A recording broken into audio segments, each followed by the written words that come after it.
ಅದಕ್ಕೋಸ್ಕರ ಬಂದಿದ್ದೇನೆ. ಕರ್ನಾಟಕದಲ್ಲಿ ಯಾರ್ಯಾರು ಸ್ಪರ್ಧೆ ಮಾಡಬೇಕು ಅನ್ನೋದ್ರ ಬಗ್ಗೆ ಚರ್ಚೆ ಆಗುತ್ತೆ. ಒಂದು ಅಂತಿಮ ತೀರ್ಮಾನ ಇವತ್ತಿನಲ್ಲಿ ನಮ್ಮ ಪ್ರಧಾನಿಯವರು ಮತ್ತು ಗೃಹ ಸಚಿವರು ತಗೊಳ್ತಾರೆ ಅನ್ನೋ ವಿಶ್ವಾಸ ಇದೆ.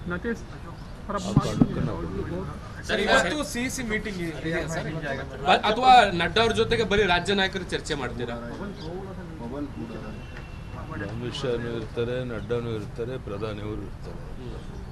ಎಲ್ಲರ ಸಮಕ್ಷಮ ಉಳಿದಂಥ ಕ್ಷೇತ್ರಗಳ ಒಂದು ಅಭ್ಯರ್ಥಿಗಳು ಯಾರಿರಬೇಕು ಅನ್ನೋದ್ರ ಬಗ್ಗೆ ಚರ್ಚೆಯಾಗಿ ಅಂತಿಮ ತೀರ್ಮಾನವನ್ನು ಪ್ರಧಾನಿಯವರು ಗೃಹ ಸಚಿವರು ತಗೊಳ್ತಾರೆ. ಸರ್, ಎರಡನೇ ಪಟ್ಟಿಯಲ್ಲಿ ನಿರೀಕ್ಷೆ ಮಾಡಬಹುದಾ ಕರ್ನಾಟಕದ ಅನೌನ್ಸ್ ಆಗುತ್ತೆ? ಮೋಸ್ಟ್ ಪ್ರಾಬಲಿ ಆಗ್ಬೋದು ಅಂತ ನಾನು ನಂಬಿಕೆ ಇಟ್ಕೊಂಡಿದ್ದೆ. ಎಷ್ಟು ಆಗುತ್ತೆ, ಎಷ್ಟು ಕ್ಷೇತ್ರ ಆಗುತ್ತೆ?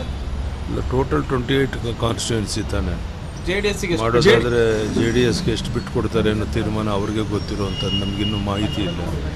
ಸೊ JDS ಕೊಡೋದನ್ನು ಬಿಟ್ಟು ಉಳಿದಂಥ ಕ್ಷೇತ್ರಗಳನ್ನು ಬಹುತೇಕ ಇವತ್ತು ಚರ್ಚೆ. ಸರ್, ಬಹಳಷ್ಟು ಜನರಿಗೆ ಟಿಕೆಟ್ ಕಟ್ ಆಗುತ್ತೆ ಈ ಸಾರಿ ಅನ್ನುವಂಥ ಚರ್ಚೆ ಯಾವುದು ಕ್ಲಿಯರ್ ಇಲ್ಲಪ್ಪ. ಮೀಟಿಂಗ್ ಆದಮೇಲೆ ಗೊತ್ತಾಗುವಂಥದ್ದು. ಸರ್, ಕೆಲವು ಮಾಜಿ ಶಾಸಕರು ವಿಧಾನಸಭೆಯಲ್ಲಿ ಸೋತವರು ಕೂಡ ಸ್ಪರ್ಧೆ ಮಾಡೋದ್ರ ಬಗ್ಗೆ ಬೇಕು ಅನ್ನುವಂಥ ನಿಟ್ಟಿನಲ್ಲಿ ಕೇಳ್ತಾ ಇದ್ದಾರೆ. ವಿಧಾನಸಭೆಯಲ್ಲಿ ಸೋತವರು ಕೂಡ ಚುನಾವಣೆಗೆ ನಿಲ್ಲಕ್ಕೆ ಎಲ್ಲ ಪ್ರಯತ್ನ ಮಾಡ್ಬೋದು.